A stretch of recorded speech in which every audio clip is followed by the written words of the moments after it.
All right, guys, for this episode, we're going to be talking about what we've been watching.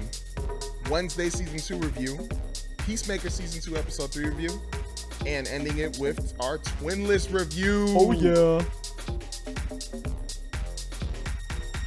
Welcome to Film, where we break down films in a way anyone can enjoy. Whether you're new to movies or a seasoned fan, you're in the right place. To my left, I got my boy, ZDB. Was that cool how I wasn't looking at the camera? I was looking over here. I was waiting for you to introduce him. Do you not like our, No, it's not yours? that. I was just like no, I'm just trying to be nonchalant, Oh, okay. That's cool, Bro, low key, that was kind of cool. What do you guys think about that? Hey, let us know in the comments. We'll make a TikTok out of was this. kinda Let me cool. know in the comments. Can I give me Peter Parker? Yeah, Peter Parker? That was giving me Peter Parker. It was like nicest. Spider-Man 3? like Bully Maguire? Yeah, that's me. Bully Maguire. Dude, I was at work the other day, and I was asking my coworkers, do you guys think I have a distinct enough voice to be in a cartoon? For real? And a bunch of them were saying yes. So I want to bring the question here. You think I could? I could see you being a character inside a cartoon. In a cartoon? Bro. All right. I could see it. All right, guys, cartoons, hit me up. My So, voice will work. I can the- also do voices. For the rest of this episode, that means you guys got to close your eyes and just listen to his voice. Yeah, this is my audition tape. This is my Yes, audition tape right now. 1000%. You gotta make weird noises now whenever, out of the blue. Be like, woo! I'm just exactly what saying, we're you got to do it. But I also, before we get into it, I had two movie announcements that I just wanted to hear Izzy's take on. Curious. Just to, Will I care? hear. That's the question. Real quick. All right, so the first one. They greenlit a live-action My Hero Academia. I saw that. And Jason, I don't know how to pronounce his name, but Fuchs, just in case. I don't want to cuss. He is writing the script for it, and he is also the person who made the script for Argyle and Wonder Woman. Quick thoughts. Nope. No, I don't need that. At all. It's gonna be lame. I mean, come on, dude. Look here, really fast. Yeah, exactly. Quick thoughts. Yeah. I love Deku. Deku's my goat. I love him to death. I don't think his character will play well in a live action setting. Unless they tone it down a little bit, maybe. I just also think the over the top action won't play well in live action. Historically, anime adaptations don't do that well. I think it doesn't really need to do it. I don't think they're going to give the budget it deserves. I think it's just going to be kind of a mess, and it kind of just seems like a cash grab where the show's ending, and it's why don't we just keep milking this a little bit more? It's the same thing they're doing with Solo Leveling too. How they're doing they're really pushing hard that They live action. really are. Isn't that with Netflix? Yeah. Okay. Oh, is this with Netflix too? Probably. Yes, Yeah, apparently. probably. Yeah. Yes. All right. I didn't know, but apparently it is, but I don't really want it. Has Netflix hit on a live action adaptation outside of One Piece? No. Did Netflix do Bleach? Because I'm not going to lie, Bleach was pretty cool. Did they do a live action Bleach? I didn't even know that. They did a live action Bleach that I thought was really cool, and the action was pretty cool. I want to say this is computer graphics Netflix. was This is pretty cool. Netflix. Oh, okay. Then I'll say Bleach. Currently a I liked 6.3 IMDb rating though, so people thought it was okay. Okay. Yeah, I'm not But gonna say it's so. out of this world. I thought it was Realistically, I don't think they've ever done a successful live action animation. Or I don't think they've done a successful animated live action remake besides One Piece. But One Piece had the creator heavily tied to it. Yeah. So I just I'm how about we don't do that? You know? Yeah, I'm gonna be a little nervous about My Hero Academia. What's the next thing? Next thing, just real quick. Another Jurassic World movie is in the works, reportedly with Scarlett Johansson as the lead. Not surprised. What do we think? I didn't actually watch the movie. Oh, Yeah, I wasn't I supposed to? And then you told me, you were like, you don't need to go. I forgot there was something else or around that time, and we were getting ready for Comic-Con. It was just you don't. yeah, I was like, you're good, bro. Yeah, you're good. Don't waste your time. I I'm not was surprised that the movie made $1 billion, close to $1 billion. It made 800 or 900. Yeah, it was million. a lot of money. So, dude, people are gonna keep paying for Jurassic World. Why not get a big actress, Scarlett Johansson? Dude, heck yeah, that makes sense. All I'm gonna say is change the sticking Yeah, title. hopefully it'll be better. Honestly, look, I'm not gonna pray on a movie's downfall. If they're making another one, let's just hope it's good. Yeah. Let's hope they succeed. Oh yeah, 1000%. But anyways, out of those quick announcements, we're gonna get into our favorite section, or ZDB's favorite section, what we've been watching. And guess what? I watched things this week. Whoa! Oh, I watched things. I watched 3 things. 3 That's things. not bad. That's not bad. That's not bad. That's That's not bad. That's Look, good. that's probably my average. It's probably my average. I watched really fast 2 episodes of Vinland Saga season 2. Okay. I'm on episode 9. Pretty good. I'm really into the second season, actually. I actually really like how it's deconstructing Thorfinn's character a lot and adding, like, Einar and, like, these extra characters, like, around him to sort of, like, help with that deconstruction. I think it's really cool. But what I really want to talk about is 2 shows. And I think one of them, or 2 of them, I think you watched or you have, whatever. Yeah. One, Demon Slayer. I finished the Sword Village arc finally. Okay. And I plan on binge watching all of the final arc today. You can do it. Yeah. Because Phil, guess what? On Friday, I'm watching the Demon Slayer movie. Oh. But not just like watching it normally. I'm watching it in IMAX. Oh, yeah. crap. We're going to watch it in IMAX. You're getting treated. Dude. So what happened treated. is I go to like not a smaller theater, but definitely a lesser known brand theater that's close to my area. Yeah. They only had one showing for the sub, and it was at 3:20. And they didn't add any other showtimes, and I worked, so I couldn't go. Yeah. So I was like, all right, guys, like they have another showtime for the dub. Do we want to go? Channing Tatum's in it, whatever. And they were like, let's try and find a different theater. I go, sure. So my friend's like, hey, I have an AMC out over where he lives. I was about to say where he lives. He has an AMC over by where he lives. So I was like, all right, let me check. Okay, we have an IMAX at 5:30. Let's go. That's and then we perfect. all like secured. We have a packed theater too. Like we're sitting at the, but we also it was a packed theater, but we still got top left, so we're still like the top of the theater, so we could see like the whole screen for the most part. You better record some Dude, stuff, bro. I am so excited. I literally can't wait. So I'm gonna binge it. The final episode of the Sword Village arc. Yeah. They got me. I'm gonna spoil it really fast. For people that you don't know, they give you a fake out Nezuko death, and I wholeheartedly fell for it. Like, I was about to die. Dude, they got me, bro, because the animation, they draw out that scene for so long, and the way they animate Tanjiro's face, where he's just like, I can't decide, and then she freaking kicks him.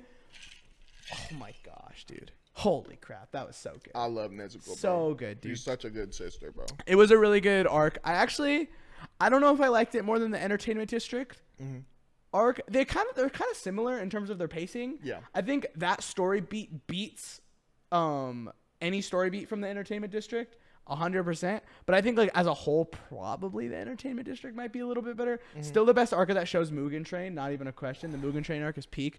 Everyone should watch the Mugen Train movie. It's freaking excellent. Please do. But yeah, Demon Slayer, it rips, dude. I really like it. I'm so excited for the movie. I can't wait to binge it once we're done filming. I'm gonna go upstairs.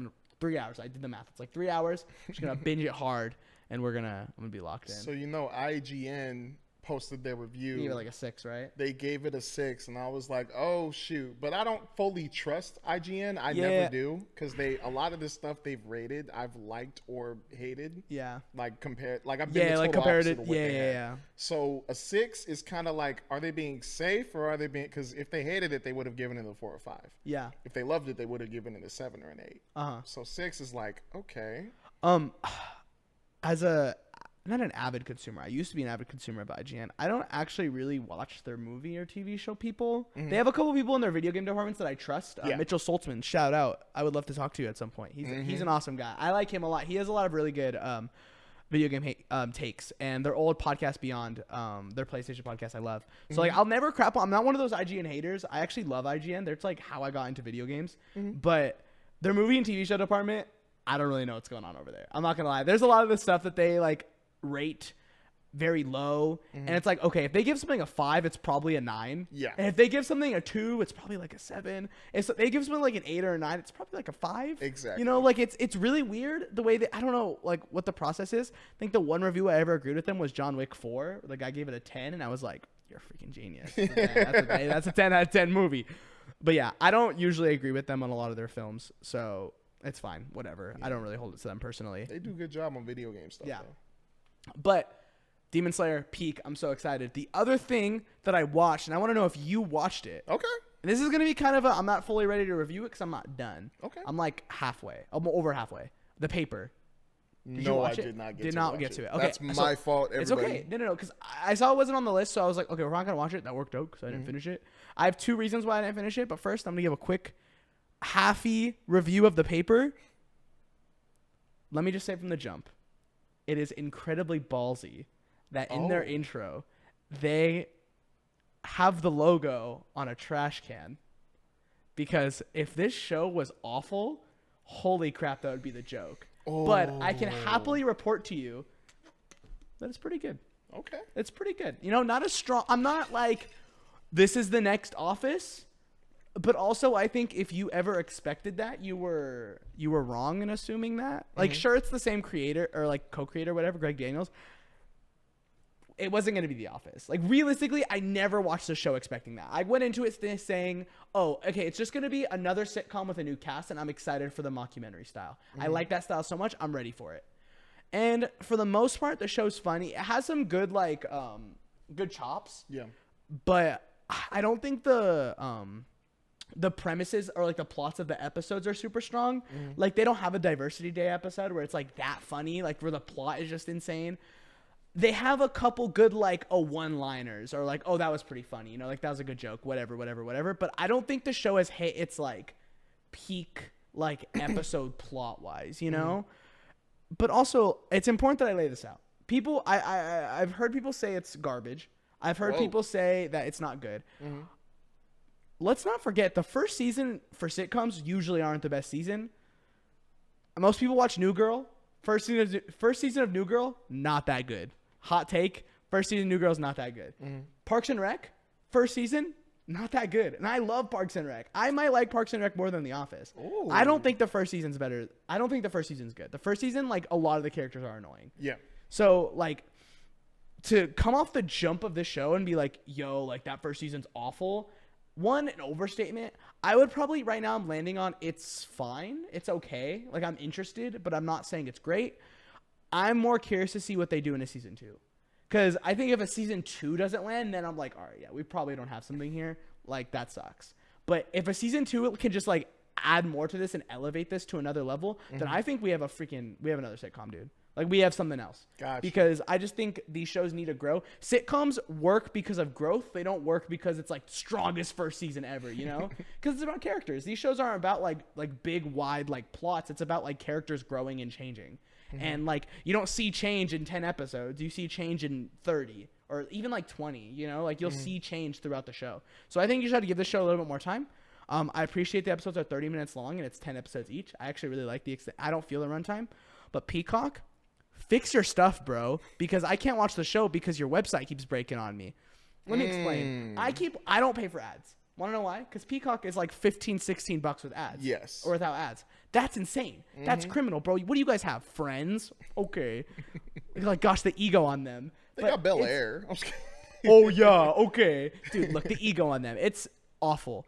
But for whatever reason, every time my show would play the ad, it would cut back to the show. It would skip like 5 minutes like later into the video. And I'm like, okay, wait, that was a weird cut. And then I'd skip back. And then it like would like be all desynced. Where I would like go to like beginning. Okay, I'd get back to where I was. And then it would finally like jump to where I should be in the episode. But then would like corrupt and then go back. So I don't know what's happening on their server end or what was happening maybe on my end. But it was like really pissing me off where I'm like, all right, I'm just not going to watch right now. And I'd turn it off. I'm not gonna lie, bro. I don't like Peacock. I don't like Peacock or Paramount. You don't like Plus. the cock? Yes. Yeah, you don't like the cock. It sucks, dude. Genuinely, like, I don't really understand what's going on over there, but look, I like your show. Let me keep watching. St. Dennis Medical comes out in a month, too. So I'm trying to watch you guys' shows. I'm funding you guys. You guys got to support me, all right? Anyways, Paper, pretty good. I don't want to say I recommend it yet. I want to finish it, and next week I'll be able to tell you whether or not I recommend it. But right now, it's pretty good. I like the characters. The main dude is a standout. I actually really like him. General Hux from, right? That's his name? From Force Awakens, right? Yeah. Do you remember him? Wait. He was like the lead officer that like ends up turning. Yeah, he's like he's the boss. Okay. And I love him. He's so funny. I love the Force Awakens, man. I think they handle it being like a sequel to The Office very well. They deal with that in the first episode without spoiling. They handle that very well. And Oscar is so funny, and I'm happy Oscar's in the show. I can't lie. He's hilarious. He's like has a lot of pushback. Like he doesn't want to be interviewed. He's like, I'm sick and tired of doing this for you guys. But then as the season goes on, he's slowly giving in more and more. So I really like that. But yeah.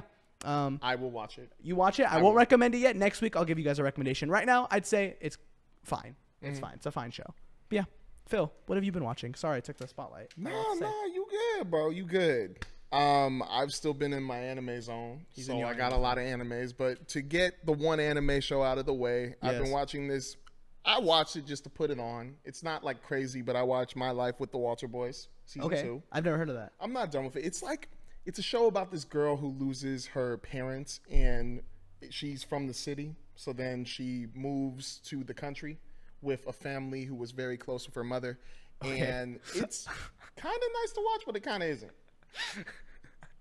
Dude, I was expecting an anime. It's not an anime. I said it was the one show that isn't an anime. Oh, did you say that? I wasn't. I just heard you were in your anime phase right now. Yeah, so I've been watching this one show. I'm gonna list the show that so isn't it. I've been watching this show called My Life with the Walter Boys, and I look it up, and it's just this not Asian lady, and I'm like, what's going on? What is this show? Anyways, continue. Nah, but yeah, it's nice to watch when I'm trying to do work or play a video game or something, like just to put on. But that's just something I watched. I'm not like trying to put it on. I'm not doing this because I don't think it's that good, but it's nice. Serviceable television. It's television. So I put it on for the noise, but it's okay. Now getting the anime stuff. So now if you search it up, it's gonna be an anime. I'm gonna see some animation for sure. I literally said this is the one show. I didn't hear that. I really didn't hear that. I was so caught off guard. I was like, what? So I was like, what are you making the face for?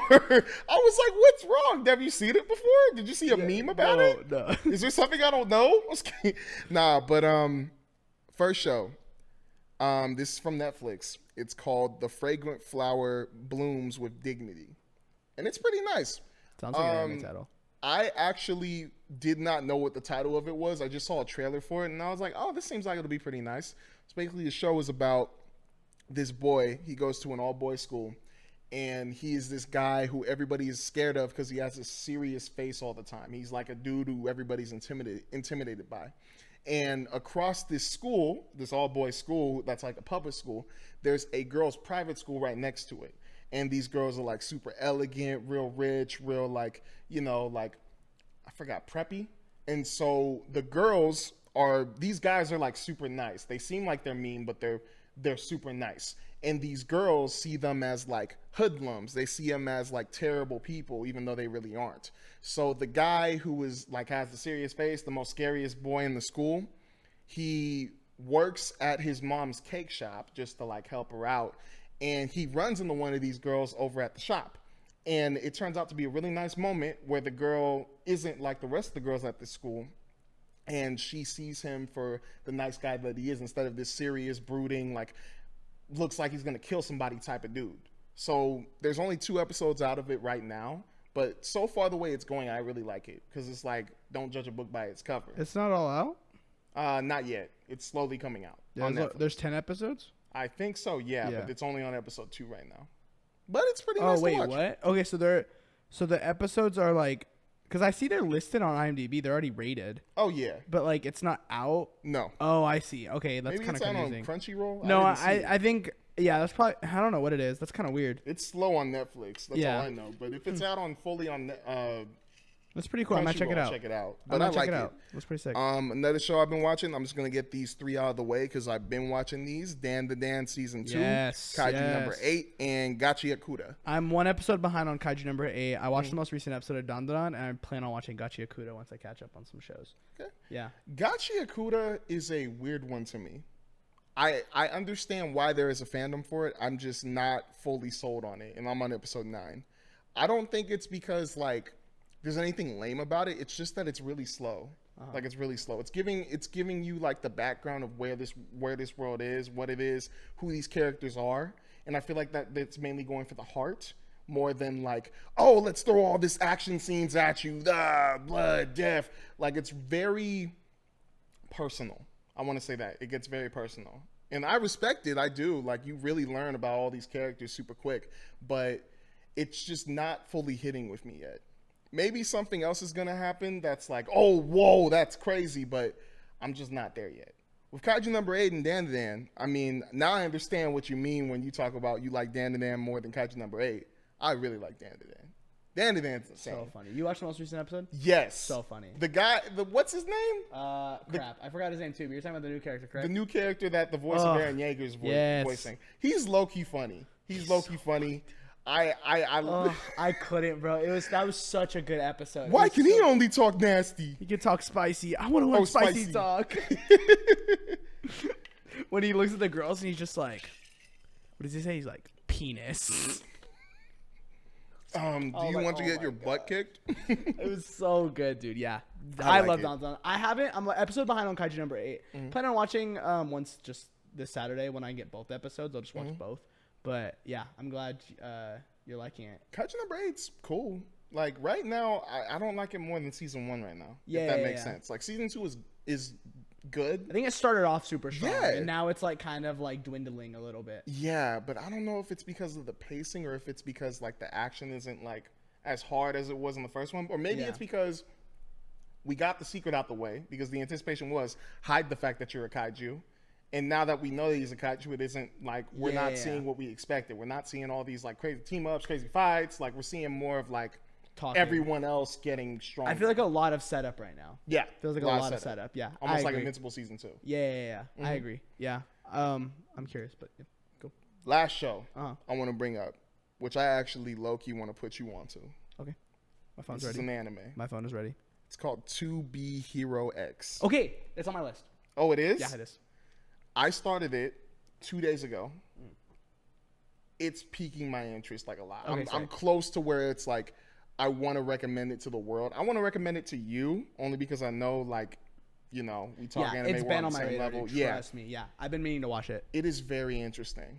It's very interesting. So you've seen the trailer. You understand the premise of it? I don't want to know.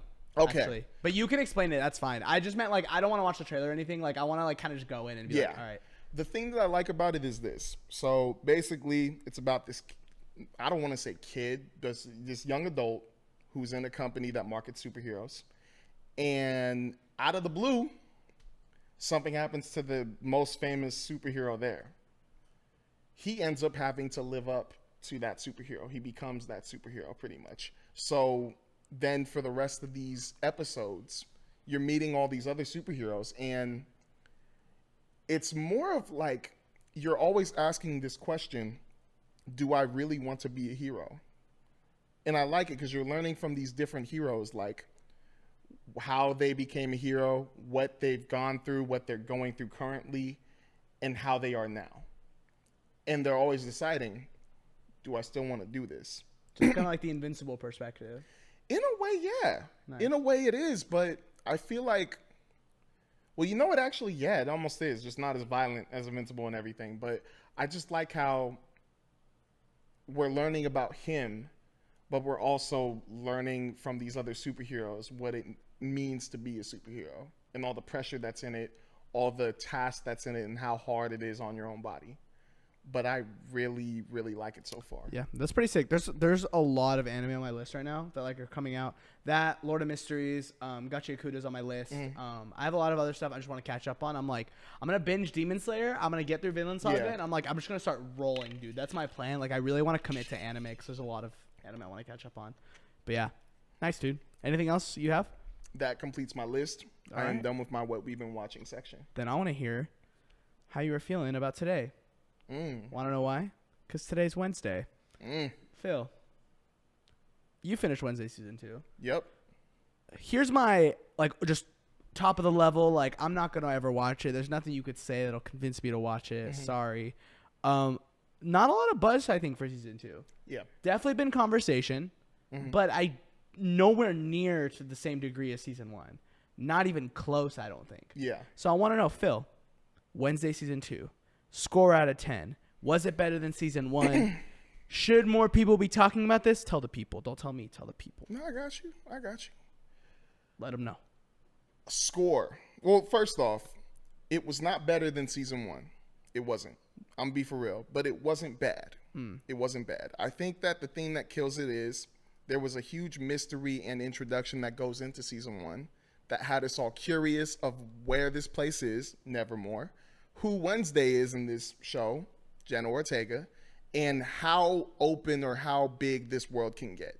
We got all that in season 1. Season 2 feels like we don't go any bigger than that. It feels like we are consolidated to one spot where we were going to different spots in season 1.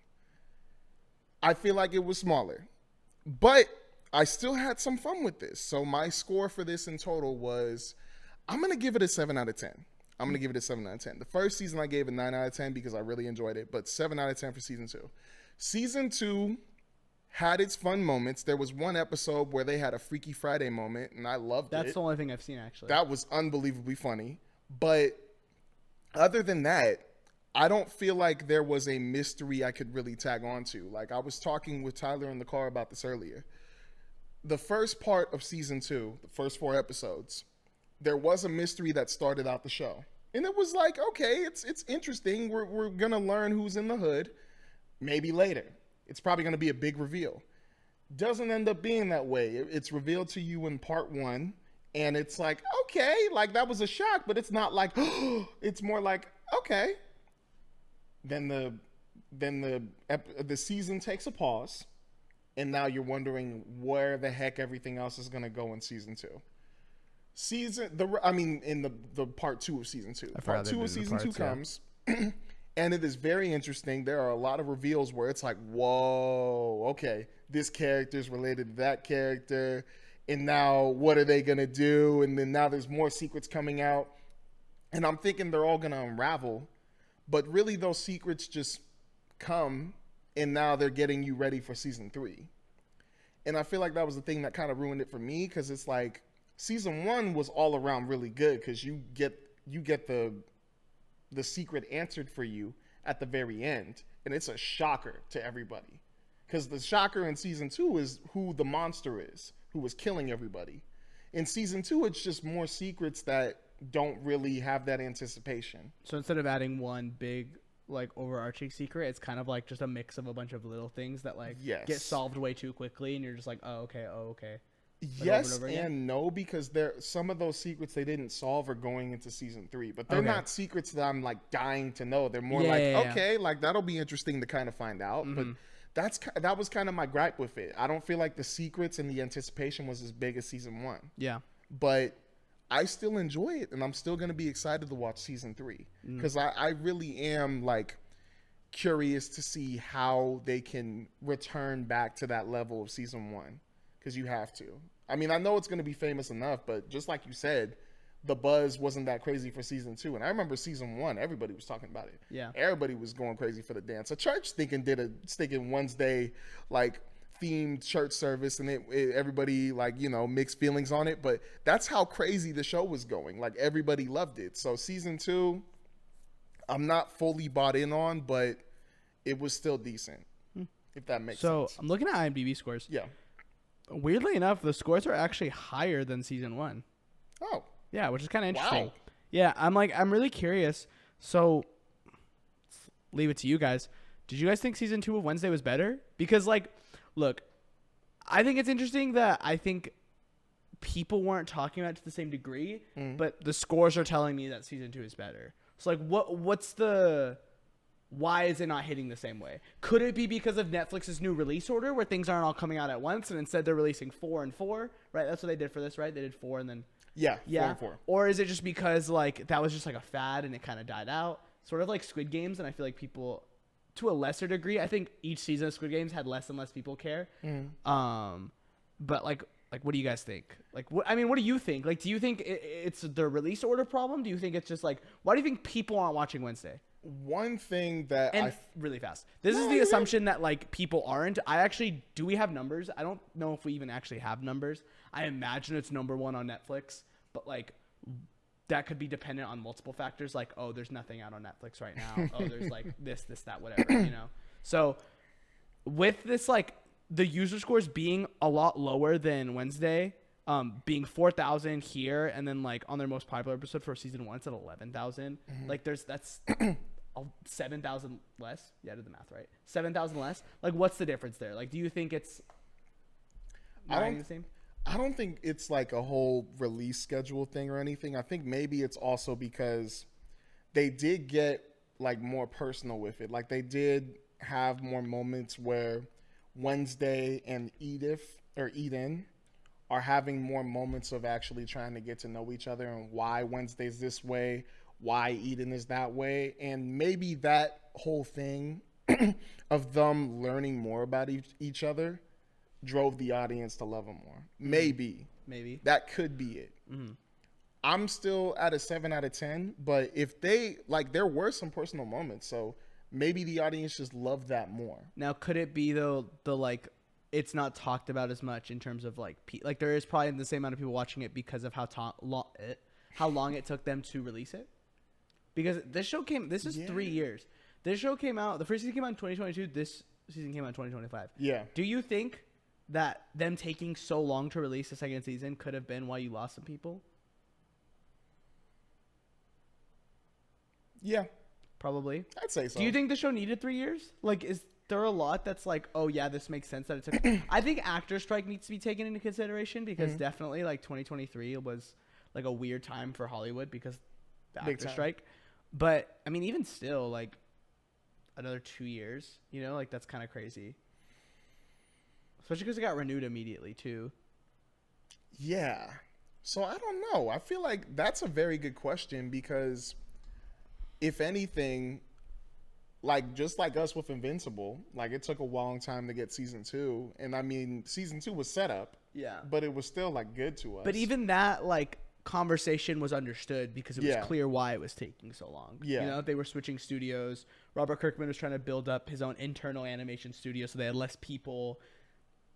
Like that's different than like Wednesday where they like probably wasn't the case. Yeah. So I'm curious. I think there is a problem with TV right now where a lot of TV is taking multiple years to make, which is fine. Like you want quality, but I think that comes at the sacrifice of people and viewership. And at the end of the day, you're making these things so people can watch them. Yeah. And you're losing people for how long it's taking to make these things. You're seeing it with, I think, even happened with The Boys. People, look, I don't think that's gonna like be off. Like people would be like, yeah, no one's watching the final season of The Boys. People are gonna be watching it 100%. Yeah. But like when people found out it was gonna take 2 years to get another season, people were like, dude, what the heck? What do you mean it's gonna take 2 years? That was a long time, crazy, man. You know, I felt that. I think you see that with a lot of TV nowadays, where it's like super normal for it to take multiple years to come out. Where back in the day, it used to, like, remember CW shows?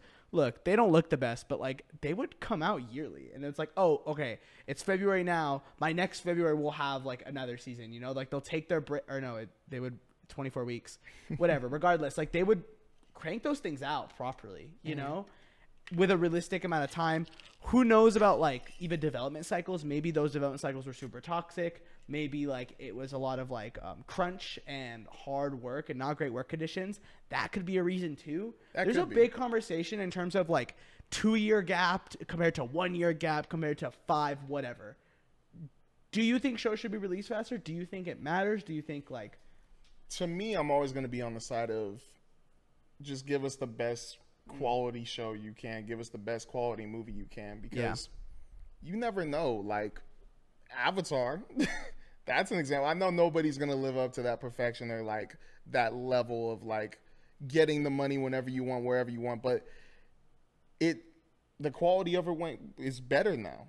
It's better. And I know you're talking about Blue People Avatar, right? Yeah. Okay, yeah. Blue People Avatar. But like I feel like the longer it takes for stuff to come out is a better chance of it getting like some rewrites, like actually looking a little sharper. Like I feel like the more time the better.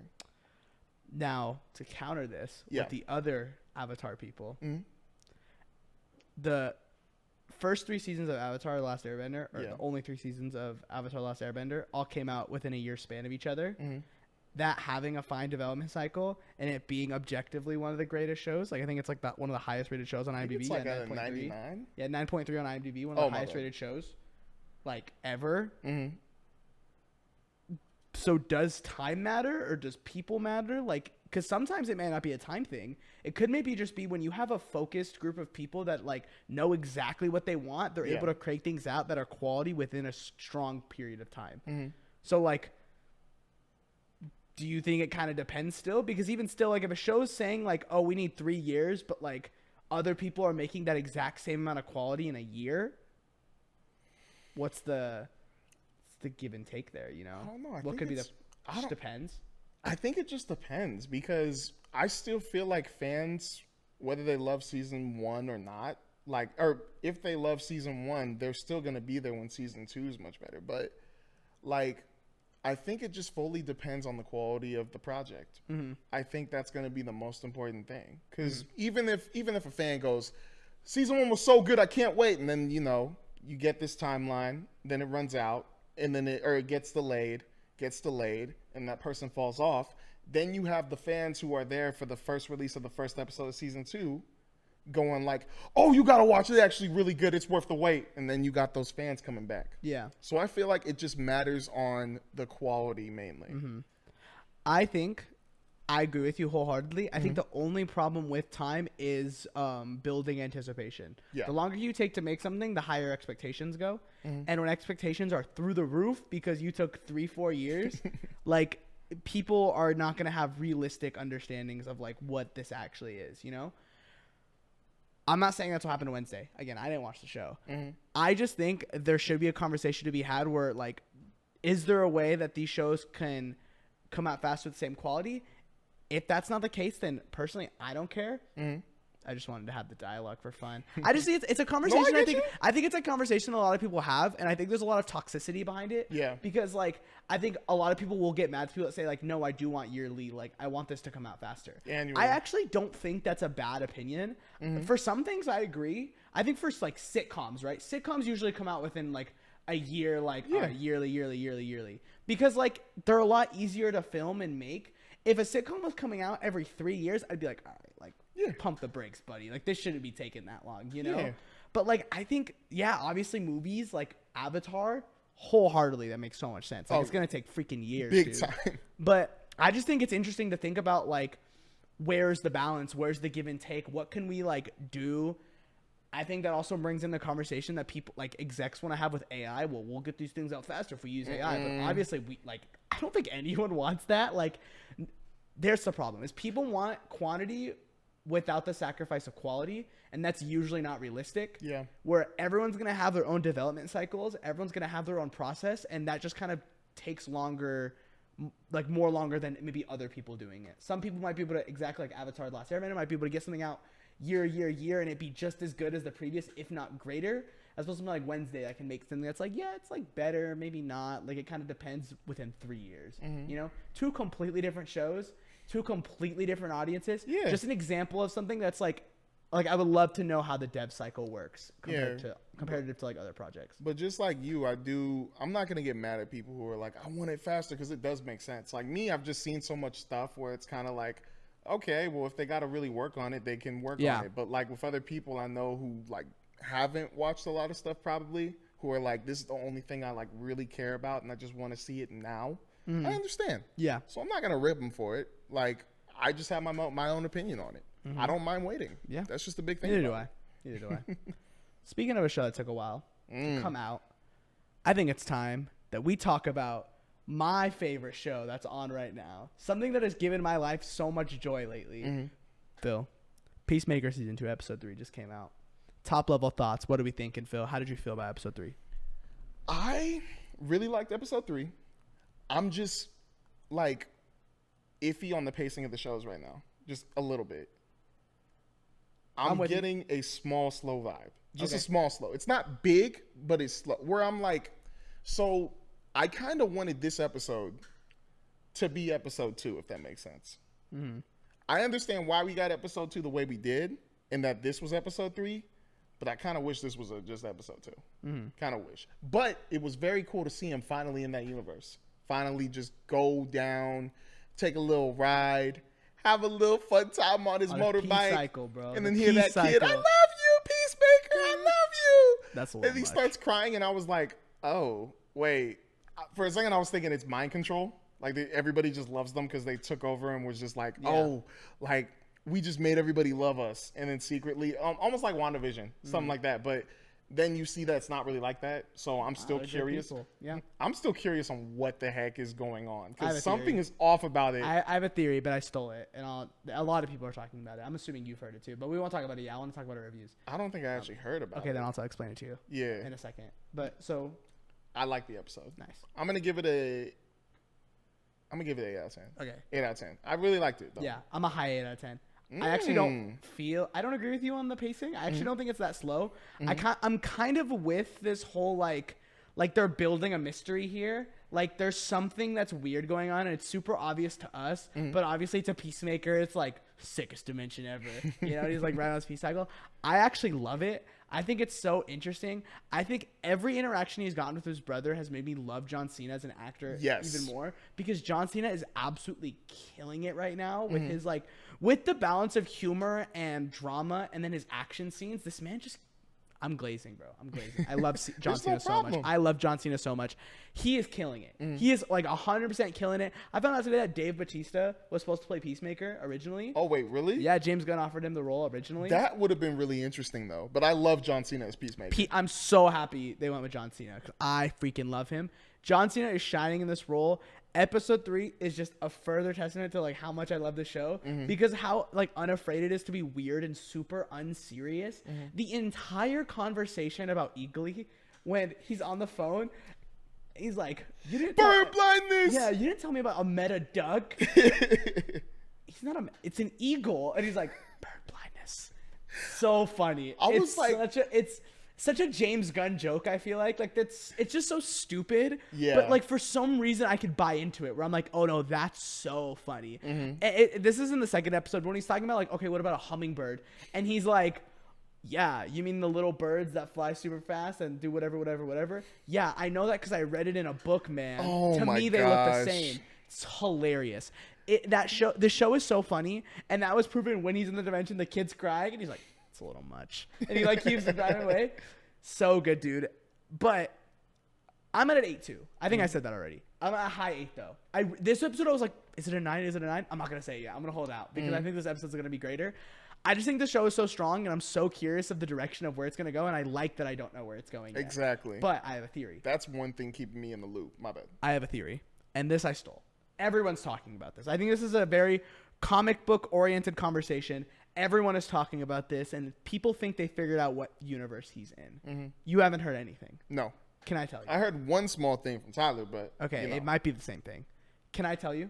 What's up? Are you familiar with Earth X? I've heard of Earth X before. Okay. I don't know what Earth X is. So Earth X is the universe where the Nazis win. That's what Tyler told me. Yeah. So that there's all white. Have you heard the justification of why people think this is Earth X? No. If you look in the background of every scene, all the background characters, everyone is white. When John Cena is driving through the city, everyone is white. Not a single person is a person of color. Not one. You're telling me, okay, maybe you could buy it on the street. Maybe they just happen to not cast any diversity in the street. You're telling me at Argus there's not a single person of color working there? Doesn't make any sense. You should watch it back because it's so interesting. If this is the case, I love that. Hey guys, you know what I don't love? Nazis. It's important going into the rest of the Peacemaker talk that you understand that me and Film don't condone anything the Nazis did. We actually hate them. They are awful people, and I'm purely talking about Planet X as a story point and not necessarily that I agree with anything the Nazis ever did, because I don't. And I know making this video might sound like I do, but trust me, I don't. Back to you in the studio, Isaiah. The fact that they're able to sprinkle in that kind of like small detail through background characters is like genius. That's utter genius. It's so smart, and I freaking love it. I'm kind of just like team, it's 100% Earth X, because it also makes sense with Peacemaker's dad being kind of like a nice guy. Yeah, I was kind of... He's not like an again, it comes off when you see him, you're like, oh no, he's gonna suck. But like, he's like a really nice guy, not like this alcoholic. They're super rich, but like in a way that's not like ill, like this guy's scummy, you know? Like, they're like a family, and they all care for each other. So what would have to not exist for him to be this way? People of color. I think it's guaranteed Earth X, and I can't wait for Peacemaker to see like some Nazi symbol or see something, and he's just like, what? Because it makes his entire best dimension ever line, the best dimension ever line, significantly funnier. Because then he's just like, this is the Nazi. Am I dimension. racist? Yeah, it's. But even like, I mean, like think about like how Hardcore's dressed too. She's dressed super like what's the word? Respectful. I can't really think of a word. Like basically showing like long, like they show her in the dance moment like long skirts. Yeah. You know, like no, I don't even think they show her arms really. No. As opposed to like in the other dimension, like in the main one, she's like just like wearing like a normal like shirt and like jeans or whatever. Like complete opposite in terms of dress code. It would make so much sense for this to be the Nazi dimension. Like it makes so much sense. I really hope it's the case. I want to know what you guys think. Like, I want to know if people actually think this is what it is. I heard a couple other options. I'm not really remembering what they are. I think one was Earth 12, Earth 3. I don't remember which Earth, but it's like the Earth when like all the superheroes are villains and all the bad guys are actually the good guys. That's like an opposite thing. Is that the Bizarro world? I don't think so. I think it was like it's like literally just take Superman, but okay, this Superman's evil, or take Wonder Woman. Okay, Wonder Woman's evil. Oh, okay, you know? okay. But like now take like from that one animated movie. Not like Flashpoint. No, not Flashpoint. Okay. There's another one where literally everybody is a different version of like there's a Superman that's literally evil, but he's not called Superman. He's something else. Yes, there's I think that's exactly what it is. Or yes, something. that's exactly what it is. Yeah. Okay. Yeah. So that's literally exactly what. That's the other like theory. I'm not buying into that one. That one I don't really think. There's a lot of rumors that Corn Sweat's gonna show up as Superman, and they're gonna do a thing. I actually think that'd be really cool. I saw the clip of James Gunn gassing up the last 3 episodes. Yeah. So I'm like, I'm so locked in on Peacemaker. I'm very excited. I'm ready for 8 tomorrow. episodes, right? Yes. Okay. I'm ready for tomorrow. I'm like, I'm gonna get home from work. I'm gonna sit on my couch and I'm just. I can't play wait, it. bro. I can't wait to see what he was cooking up because as much as I'm like still like 8, 7, 8 with this show so far, I think the rest of these episodes are still gonna go crazy. I'm Team 9, bro. Okay. I love Peacemaker. One more thing I want to bring up before we end this topic. Mm-hmm. That opening was so good. That opening was so freaking good. All right, I'm blanking. What was the opening Hardcore and Rick Flag Jr. Oh yeah. And that was before the Suicide Bro, Squad. I was like, wait, they were together? No, that was her freaking perfect. I had never been more giddy watching anything in my life. That sounds like I'm a creep. Not in like that way. I literally just meant like, oh my gosh, like we're adding context to a thing. Like dude, it makes so much sense why Hardcore won't like really give in to Peacemaker. It makes so much freaking sense. Yeah, now. big time. Because freaking like that was her only friend. And they say that they were really close friends. Yeah. Because he's dating Enchantress, and that time also kind of canonizes like the first Suicide Squad in a weird way. Mm-hmm. People don't know this, but the Suicide Squad is actually technically a sequel to Suicide Squad. Like they play with the entire they imply that they've done this multiple times. They just don't specify with who. I mean, except with Harley Quinn, but also Captain Boomerang being in it again. I'm pretty sure they kill him off. Didn't he die? In the Suicide Squad, but I'm pretty sure they also kill him off in Suicide Squad. Oh. So I think I might be wrong about that, but they're like messing with the canon a little bit. I think on purpose. They're just like saying, oh, some things are true, some things aren't. It doesn't really matter. I think it's just kind of like James Gunn doesn't really care about anything DCEU related. But yeah, I love that scene so much. And then seeing Rick Flag Jr. later in the episode is this like really awkward, like, and he's like peeking over the cubicle. That was so weird but funny. Oh, so funny, dude. I love it. What a way to bring him back. I see people saying they want him to just come back. I don't want him to at all. I kind of like keep him in this universe. Like don't pull him into our universe. Yeah, especially if he's racist. I think not. Yeah. But like not even from like it'd be cool to see like Rick Flag Sr. and him interact and they could be friends. I just like don't really want. I feel like that's like a very lazy approach. Mm-hmm. Wait till 5 episodes later and they do that, and then I'm like, yeah, the show's peak still. But like. Yeah, I don't want them to do that. I think Rick Flag Jr. dying is so important to Peacemaker's identity, and it's so important to Rick Flag Sr.'s entire grudge against him. That's literally his grudge against him. Yeah. So I think like bringing him in to our main universe would just be kind of like, all right, like what do either character gain from that? It's not technically his son, and Peacemaker still killed Rick Flag Jr., so nothing changes, you know? But yeah. This show just continues to impress me, and I freaking love it to death. You know what I also really liked in episode 3?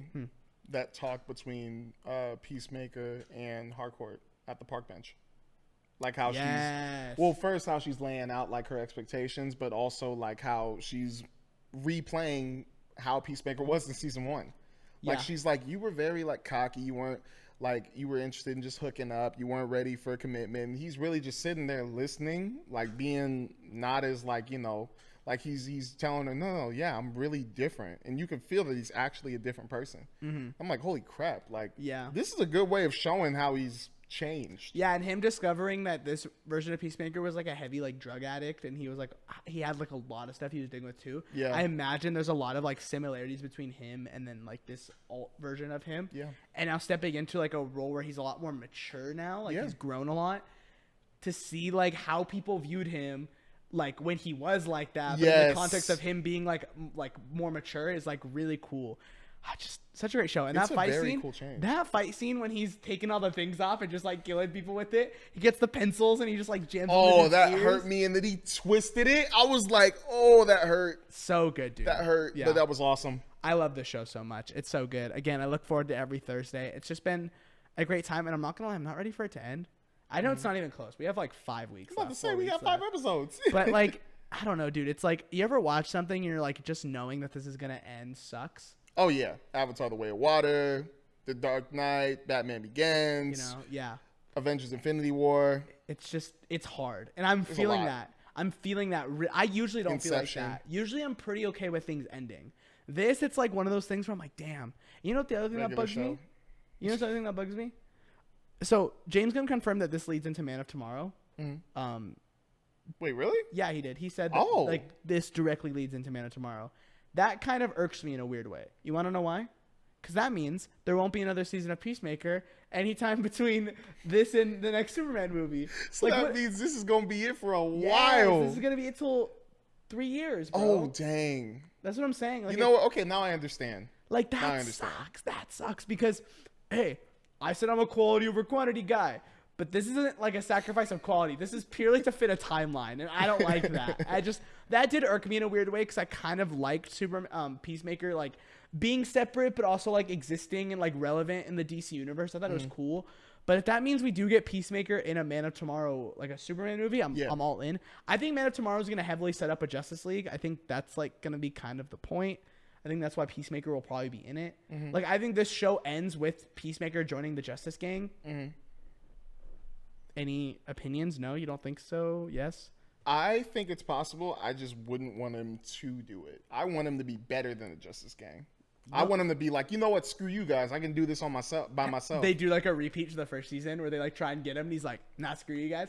I can see that too, actually. Yeah. I want him to do it, and then a bigger thing comes, and it's Justice League, where he actually sees that this is awesome. Justice Gang, it sucks. Yeah. Let's be for real. It sucks. no, they're I'd rather pretty him cool. just be like, always rejecting the bad that he can tell is coming for the greater thing, which is Justice Justice League. Gang is a great name. They should stick with that forever. Justice Gang. I love the Justice Gang. But also thinking about it, this could be a good test for your theory. Like, if they really imagine they greenlighted Peacemaker season 3, and we still gotta wait a long time, we could see how you are doing. Not good. I'm waiting on I'm gonna it. bring in like every episode, every week. I'm just gonna be like looking a little bit more crazy. It sucks, but how we doing on time? Oh, we're good. Yeah. You want to cut? Yeah. But anyways, Phil, do you have anything you want to? No, I'm all good. No. I love Peacemaker so much. Dude. I could say that forever, but we It's a should do our fun annual show, cut man. before I keep talking about it because I will be nonstop. So, anyways, annual cut.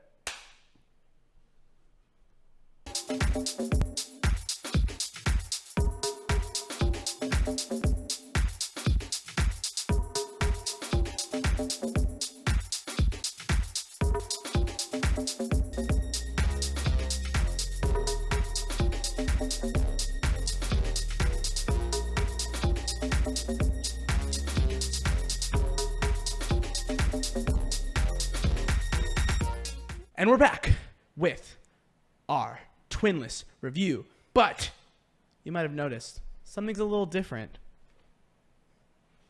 He's different. What's up, guys? We have Tyler. Tyler, if you guys don't know him, he's been in a video before. But if you guys are unfamiliar with him, he is our editor. He is our graphic designer. He is film, if we're being honest. He is film. In the same way that Sid at the end of The Bear was the bear. We are all film. Tyler is film. Tyler is film. Anyways, really fast, quick disclaimer. I'm going to be looking this way a lot out of pure anxiety, making sure we're still recording. I might be turning around this way to make sure the audio is still recording. So just be ready for me to have a lot of turns. It's not because I'm disengaged in the conversation. It's because I'm making sure our tech is good. That is my job here. I am in charge of tech. So, Phil, Tyler, you guys both watched Twinless. So did I. I want to know what you guys think. Who wants to start out of all three of us? You guys can decide. I don't really care. This is the first time I think Tyler should go on this one, man. Okay. Tyler. Tyler should go. Okay. Tyler. Quickly, I really love this movie. For me, I've been following James Sweeney's career since I saw his first film, Straight Up, back in 2020. Very small, like indie movie, but it's a film that like you could really tell that there was someone really intelligent in the writing behind it. What he explores in it about relationships and sexuality. It's a very interesting conversation about just how we relate to one another. Also, it's a really great movie. So I do highly recommend watching it if you can and find it anywhere. If you can't watch Twinless, go watch it right now because Twinless is in a very limited release. Please go support indie film. But anyways, but I've been following his career since then, and one of my predictions with that movie, because I believed in him so much, was that whatever he did next, give him a little bit more money, a little bit more time, he's going to really knock it out of the park. And Twinless for me, like, very much does. I was totally expecting this movie to be in my top 10 for the year. It's my number 1 movie of the year so far. It is a perfect 10 out of 10 for me. I really enjoyed it. I enjoyed the writing, the performances, the cinematography, the filmmaking. Like, it really floored me. So yeah, that's my quick take on it. Really fast. 2 things. 1, did you watch K-pop Demon Hunters? Because, and second thing, out of 10, what would you give it?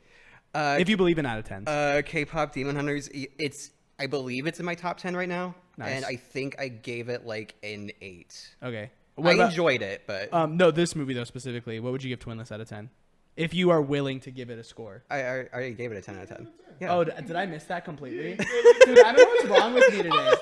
I just heard, you know what's funny is I heard number 1 and I heard what you liked about it, and then like everything else was just like I didn't hear. No, it's a 10 out of 10 for me. Okay. I'm not doing my job as a co-host at all. Thank you for correcting me. Anyways, Phil, you all right. Phil, you also watched Twinless. Yes, sir. Give me your score out of 10 and what you thought about it, please. All right. So, first off, Dylan O'Brien already being in the movie already sold me. I love Dylan O'Brien. Loved him in a lot of movies. Loved him in Maze Runner. Loved him in Teen Wolf especially. I didn't watch any trailers. I only heard of a plot summary from Tyler himself. And instantly I was already interested. So I go into the movie. I'm thinking it's probably going to be a 7 or 8. Movie was way better than I thought. I haven't laughed as hard as like that in a while. And also the theater, like, that was a very fun theater to be a part of this. Like, reacting to different situations that were going on in the movie was so fun. It was so, like, I was engaged the whole time. Like, it was at the point where I was watching the screen and I kept on forgetting there were people around me. Like, unless a funny thing would happen and I hear laughs, but I was that locked in on what was going to happen because I was feeling nervous for different characters. I was feeling nervous for different situations, but just to end it real quick because I want to hear Isaiah's take on it too. Sadly, I gave this movie a 9 out of 10. I wanted to give it a 10 out of 10, but I am stuck with a 9 out of 10. But it is a very high 9 out of 10. It was very good. I am still debating if it's better than Sinners. Yes, people. It's number 2 on my list right now of top 10 movies. But right now, it's still going to be a 9 out of 10. Still debating if we should get that 10. Still debating. 9 out of 10 for now. But anyways, I want to hear from Zay. DB, what did you think of this movie? All right. So historically, these kind of movies aren't for me. I'm more of an action guy. I'm more of the big explosion. I like the shooty shoot, whatever. This movie, by the way, no guns. Except Dylan O'Brien's guns. Am I right, you guys? That guy's pretty buff. He's ripped. Anyways, needless to say, I watched this movie on a random Monday morning. I was like, I have the day off. I got out of school. I'm like, I'm going to go watch a movie. I watched this movie by myself, top corner of a theater, and I was utterly blown away. I freaking love this movie. This movie is incredible. This movie, Tyler said it perfectly when he said that this movie is so expertly written. And specifically, I love that you mentioned the cinematography in this movie is one of the actually main things I noticed. Every single where was this movie filmed? Do we know? I think it was like in Oregon, I think. Or I could be wrong. I didn't know Oregon was so nice. Because every single location that they were in this movie was like very like aesthetically appeasing, but also just the way they use the camera to like represent characters' emotions in the moment was so genius. There's a scene in the art museum that like literally and it's literally the one like in you show that you see it right there. That was just so good. Yeah. A lot of the close-ups on James Sweeney's face, I was just like, holy crap! Like he knows what he's doing. This man is just. He's a genius and he has such a bright future. Next movie he does, I will 100% be there. Like, he has a really bright future. I give this movie a 9 out of 10. It's genius. It's super funny. It's so funny. I didn't get a lot of laugh out loud moments, but I got a lot of like, huh, that's really good, or huh, that's really funny. Like, oh, that was a good one, whatever. James Sweeney is just really funny. Like, he is hilarious. Yeah. Dude. All of his chops, he has really good chops. I don't know. He'll just like say something and I'm like, nice, good one. Yeah, you really showed her. Like, it's just like every time, like, he's so funny. He's so direct. He's so to the point. And that's very much my humor. Like, just very much like hit it like right on the head. Don't like beat around the bush, just like saying it how it is. And he is so good at that. Dylan O'Brien absolutely killed it in this movie. There's a scene with him later on in the movie where I literally almost started crying. Like, I was sitting like, dude, this guy's killing it. It's just a close up on his face and just him going through the dialogue, and he absolutely nails it. Dylan O'Brien, I'm surprised doesn't get the amount of, like, he should be getting more roles. Like, I think because of his early career and the kinds of movies he was in, I think people take him for granted as an actor, when genuinely he has the chops to be Oscar worthy. I think this movie is Oscar worthy performance, and like just movie in general should be nominated for something. This movie on all fronts just kills it. I won't give it a 10 just because like I always reserve that 10 for that like special kind of thing. It's no K-pop Demon Hunters, guys. I'm just kidding. Obviously, it's like a different thing. But like I'll reserve my 10 separate, but this is another example of as close to a 10 as I can get. Because this movie is excellent. I wasn't expecting this movie to be in my top 10. It actually is. Yep. It's my number 6. And that's compared to like movies that like very much are for me, as in like Neja, Superman, Thunderbolts, like that. Yeah. But like this movie is incredible. This is a movie that I will tell people to watch. Yes. This is a movie where I'm like, oh, you need a good movie to watch Twinless, because holy crap, this movie is freaking excellent. But now I want to get in depth with you guys. Let's talk full spoilers. Let's talk specifics. Let's talk scenes. Let's talk jokes. Let's talk characters. Let's talk everything. Because you guys, this movie has a lot to actually dive into. And I was surprised by that. So I want to know really fast, what did you guys think about the scene where James Sweeney was sucking on Dylan O'Brien's toes? Because we all need to know, like what like, there was intention there, right? Yeah. Right? That was like in our theater. We already kind of knew, like, you so heard funny. people, especially when it was offered to massage him, get the feeling, oh no, wait, no, don't do it.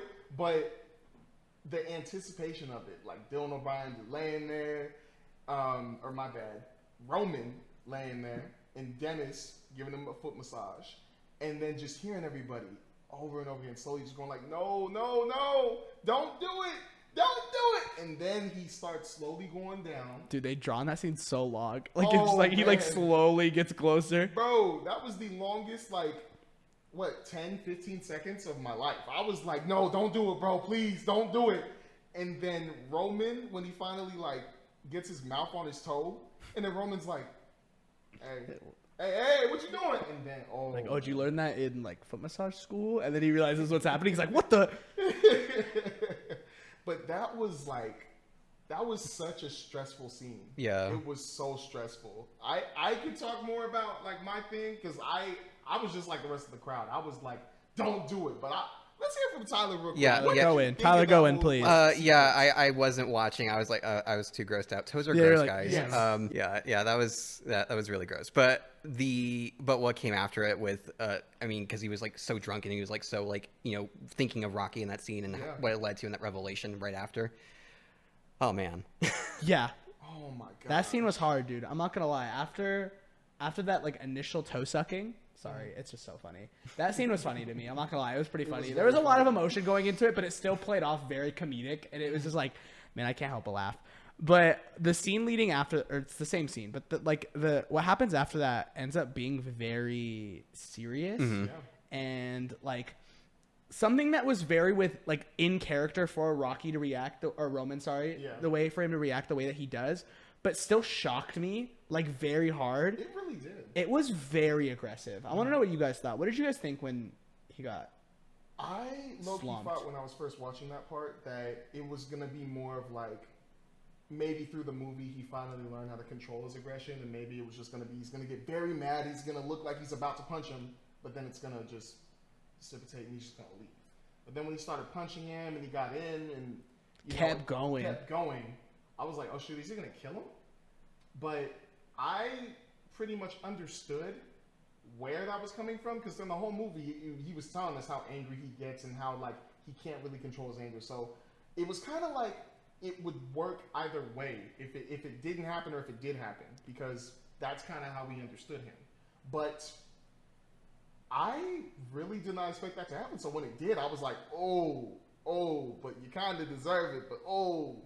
But yeah, I was shook, but I was at the same time like I kind of did expect it. But what did you think about that scene, Tyler, as well? Was that like too much, or was it like, oh, that I expected that? Like I felt it was justified. I mean, like, well, I mean, but what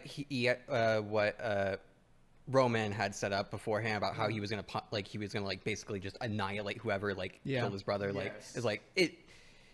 To be honest, I think he held back. I mean, he probably would have killed him. Yes. Yeah. Because I thought he was dead. I really did think he was dead. I just think it's a great example of like you brought it up, we would have expected like a normal movie would have been like, oh, you see his character calm down and grow and change whatever. But this movie, like, very much you see Roman's change, but how immediately that switch will come back once his like the revelation happens, you know?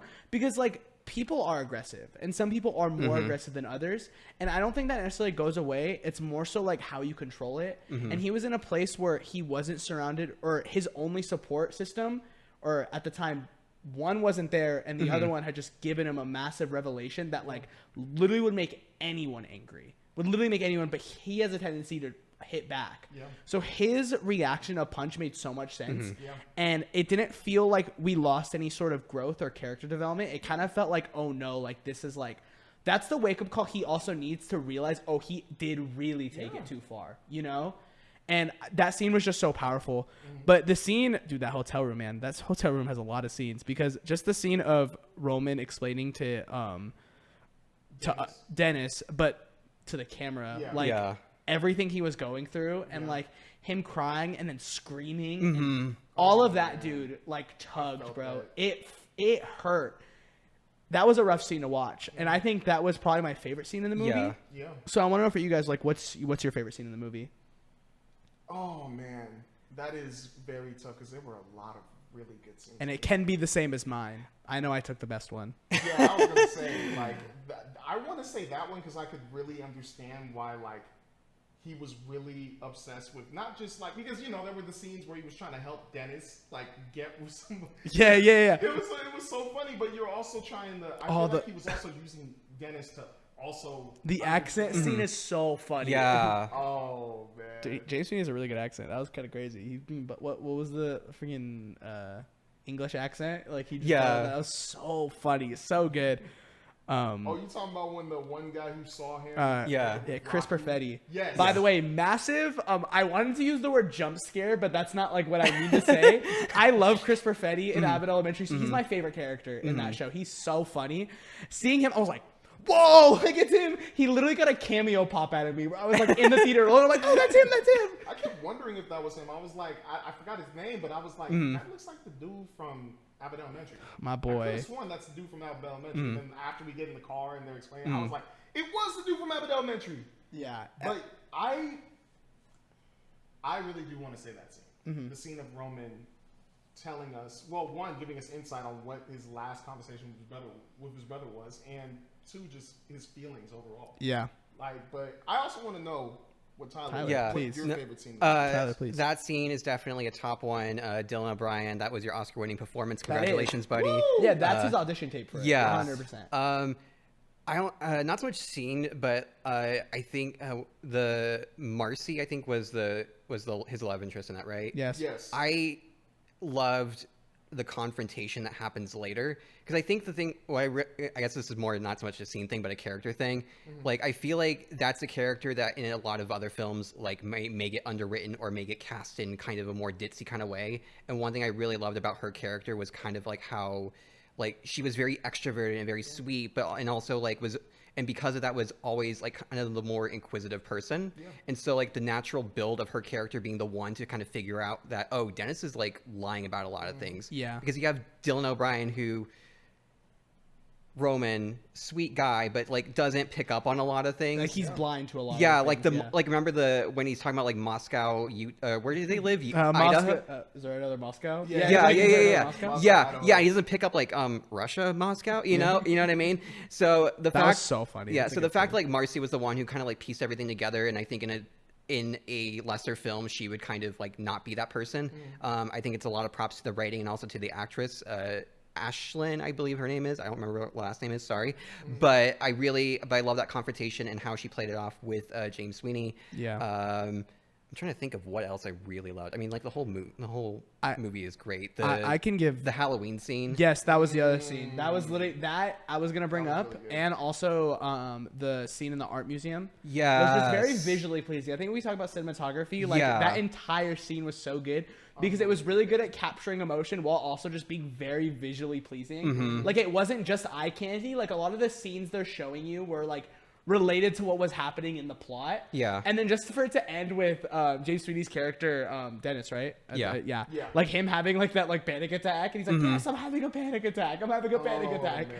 So good. But yes, I want to talk about the Halloween scene because I think that's like another like really strong performance from Dylan O'Brien when he's talking about his life again. But also I just like how that entire scene shot with both perspectives. Yeah.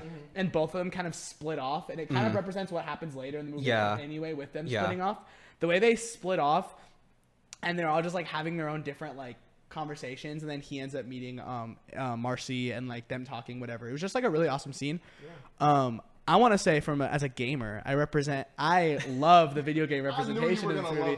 Dude, when Roman and Dennis play It Takes Two on the Xbox, I was like, oh, they're playing It Takes Two, yes! Like, I got so excited. But just him playing The Sims and him like burning down like and it's like, Rocky's dead. I was like, that's pretty funny. Like, it's really sad, but I was like, that's a good one.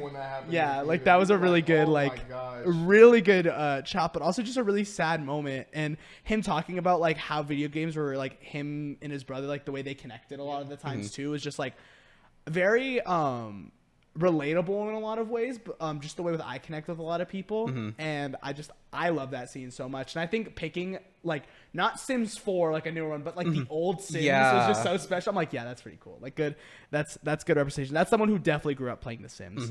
I also really loved how at the beginning of the movie, because if you guys don't know, me and Tyler went to go see the movie, and we got to listen to James Sweeney after the movie actually talk to us through what he was thinking, how he made the movie, and why he made it a certain way. I loved how he pointed out that at the beginning of the movie, he didn't have any score, any sound with it, and then right when it switches to Dennis' perspective, score comes in, music comes in, and then this is where the movie initially starts. Yeah, and I love that because I'm feeling bad for Roman. I'm like, okay, he lost his twin. All these random people are hugging him, and then you find out that the person who hugged him was Dennis. That's so funny. Gosh.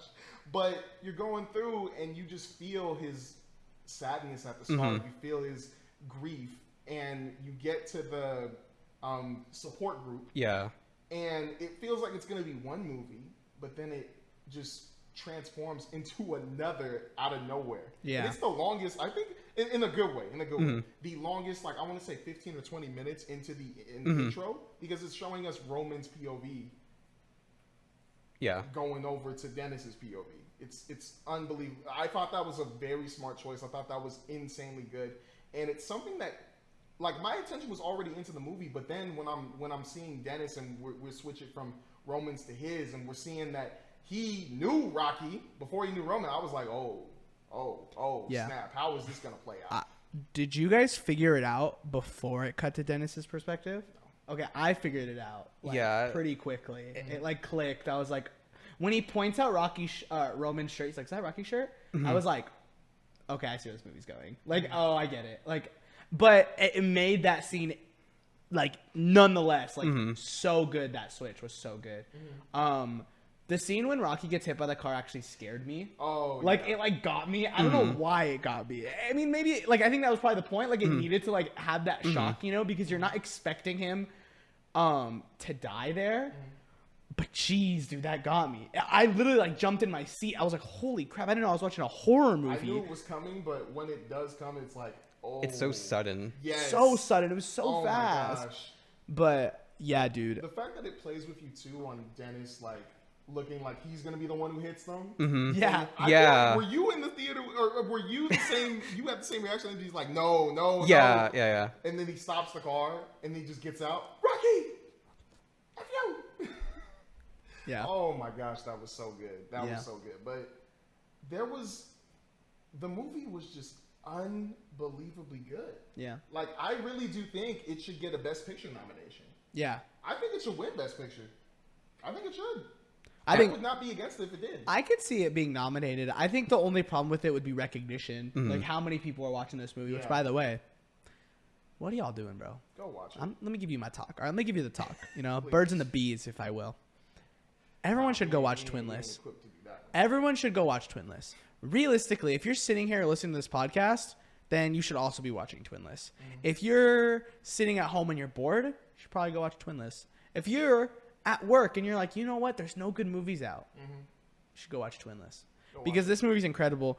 Before we close, obviously closing thoughts, but I do want to bring up something that I think this movie is able to capture that most movies can't, and it's the balance of tragedy and humor. Yeah. I think this movie like does it perfectly, and I think that's because of the kind of humor it is. It's very direct and straight to the point, and not really like it doesn't lean on like long running jokes or like, except the one where they like they can never say the same thing, but then at the end they finally say the same thing. Yes. That less of a joke, but it plays off a little bit funny, but it means something. But again, that just comes into how smart the writing is. Where this movie's so good at balancing comedy chops and like more like tragic moments. We can go back to the feet sucking scene. That scene plays off very funny, but in a lot of ways it's very tragic because we know what's about to happen. Yeah. Like Dennis is hyping himself up to have that talk with Roman. Yeah.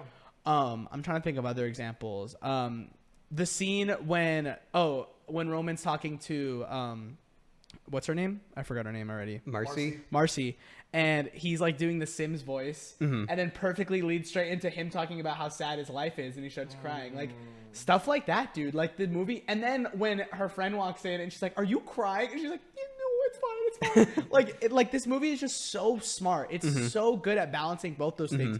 So I'm like, did you guys feel that, or did you guys think like it could have been a little bit less funny? Could have been more. I thought it was perfect. I mean, to be honest, the writing is very much like very in my lane. Like there's stuff that I'm working on because hey, I do film on the side from the podcast. But anyways, like the writing very hit me with me, so that's something that I've been exploring in my writing, is that balance of that serious tone with it, but also being humorous, and it really, it struck. And I was like, oh wow, that is possible. So thanks, James Sweeney. Yeah. Thank you for enlightening me. It was just such a good movie. It was, I knew it was going to be pretty good, but it was phenomenal. Yeah. Like it was phenomenal. I'm really jealous of you guys that you guys got to actually like listen to him talk about the movie. I would love to have him on the podcast if that's like anything we could try and do. Please. James Sweeney, come on our podcast. We adore this movie. I think we can all collectively say, like, even if me and Phil are at 10s, we can 100% say we adore this movie. I don't want to speak for you, but like, no, I love right? this Yeah, movie, man. like it's I love excellent. this movie. So I would love to. We would love to have you on the podcast, talk to you. Really, I want to pick your brain on some things. I imagine we would all love to pick your brain on some things. There's some scenes I really want to know, like what made you think, like, or what made you want to like put these characters in these certain situations and shoot it the way you did. Because I really want to know more about, like, I want to say like certain split screens. Because I wonder. I was like, yo, imagine if he shot this whole thing with just the split screens. Imagine. That's just my question, but I have more questions, but I was just wondering. What's kind of funny is that plays into them playing It Takes Two too. I would love to know if that like has any correlation. It probably doesn't, but like I would love to know if there was any connection with them playing It Takes Two and then him also doing the split screen stuff. But yeah, James Sweeney, if you would have us, we would love for you to be on the Film Podcast. Do you guys have anything else you want to say on Tyler, did you have Twinless anything before we else close? I love the movie, guys. Please go watch it. You know, if you have access, like if you're near one of the, I think right now it's at 500 theaters nationwide. If you're near one, please go see it. Even if you have to drive a little bit, go see it. But if you can't, if you love the humor of this movie, go watch his movie, his first movie, Straight Up. The writing is there. A lot of like the cinematography that you love. Actually, I just rewatched it last night, and It's very, the cinematography, I think for a lot of the movie, it has a very symmetricalness like you see like in a Wes Anderson film, but like a lot of the inventiveness, like the split screen, there's like a scene or two that does that. So if you want to see him like work out those ideas earlier on in his career, that's a great one to watch. Support indie cinema, guys. Support indie cinema. Hashtag plug. Yeah. Anyways, guys, this was the Film Podcast, where we talk about films in the way that anyone can enjoy. Please go like, subscribe, follow, ring that bell on all the things: YouTube, Twitter, TikTok, Instagram. But before we close, there's some movies coming out this weekend. Yes, sir. We just want to highlight them really fast. Phil, hit us with what we are going to be talking about next week. Give them a little sneak peek. Yes, sir. It's me good. Just to let y'all know, for next week, we will be watching The Long Walk, Demon Slayer, Infinity Castle, and just to put a show out there, Peacemaker Season 2 episode. Oh, yeah, baby, we're back. Them. I will be posting some straight out theater reactions for you guys. Spoiler free, obviously. But just to let you know, please go watch it. Please go watch Twinless. Please go watch Wednesday. Please go watch Peacemaker. Please just catch up on everything, guys. Because Twinless ain't going to be here for a while. It's not going to be out in theaters for a while. Hopefully, if you guys do watch it, it will. But anyways, I'm Film. Thanks, you,